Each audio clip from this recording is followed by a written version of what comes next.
বাংলাদেশের ত্রয়োদশ জাতীয় সংসদ নির্বাচনের আর মাত্র ৫ মাসও বাকি নেই। ইতোমধ্যে রাজনৈতিক অঙ্গনে নির্বাচনী উত্তাপ বাড়তে শুরু করেছে। বিভিন্ন রাজনৈতিক দল তাদের অবস্থান স্পষ্ট করছে এবং ভবিষ্যৎ রাজনৈতিক কৌশল নিয়ে সক্রিয় আলোচনায় ব্যস্ত।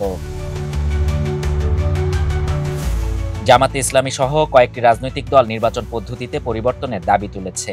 তাদের মতে আনুপাতিক প্রতিনিধিত্ব বা পিআর পদ্ধতি গ্রহণ করলে দেশের বহুমাত্রিক রাজনৈতিক মতামত ও ক্ষুদ্র দলগুলোর উপস্থিতি সংসদে যথাযথভাবে প্রতিফলিত হতো।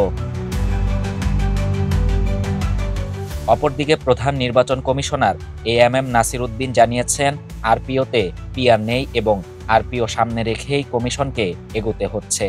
যদিও তার এই বক্তব্যের সমালোচনা করেছেন বাংলাদেশ জামাতে ইসলামী।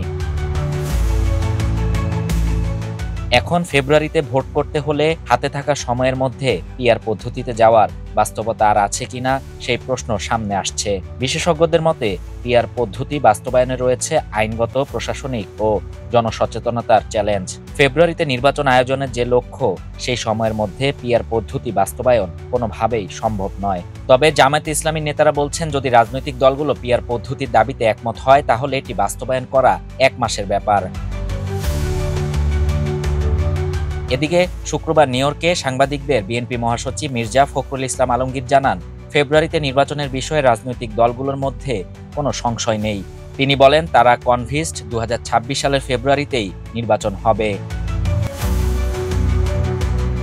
জাতিসংঘ সাধারণ পরিষদে প্রধান উপদেষ্টার ভাষণে ফেব্রুয়ারি নির্বাচন প্রসঙ্গে আরও জোরালো অবস্থান থাকা উচিত ছিল কিনা এমন প্রশ্নের জবাবে মির্জা ফখরুল বলেন, প্রধান উপদেষ্টার ভাষণে এটি খুবই জোরালো ছিল। পিআর প্রসঙ্গে জানতে চাইলে তিনি বলেন, বিএনপি নিম্নকক্ষ পিআরের পক্ষে নয়, এমনকি ওপরের দিকেও পিআরের কথা বলেনি তারা। তবে সেগুলো পরবর্তীতে আলোচনা করে সমস্যার সমাধান করা যেতে পারে।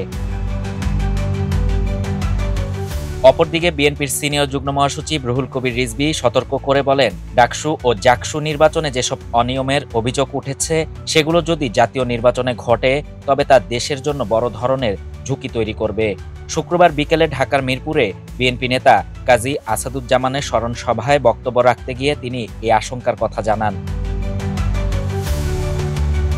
তিনি আরও বলেন, আসন্ন জাতীয় নির্বাচন পূর্ব নির্ধারিত ফলাফলের দিকে এগিয়ে যাচ্ছে কিনা তা নিয়ে জনসাধারণের মধ্যে সংখ্যা দেখা দিয়েছে। জাতীয় নির্বাচনে যদি কোনো নির্দিষ্ট দল বা গোষ্ঠীর বিজয় নিশ্চিত করার জন্য একটি নীল নকশা তৈরি করা হয় তাহলে দেশের জনগণ ছাড় দেবে না বলেও হুঁশিয়ারি দেন তিনি।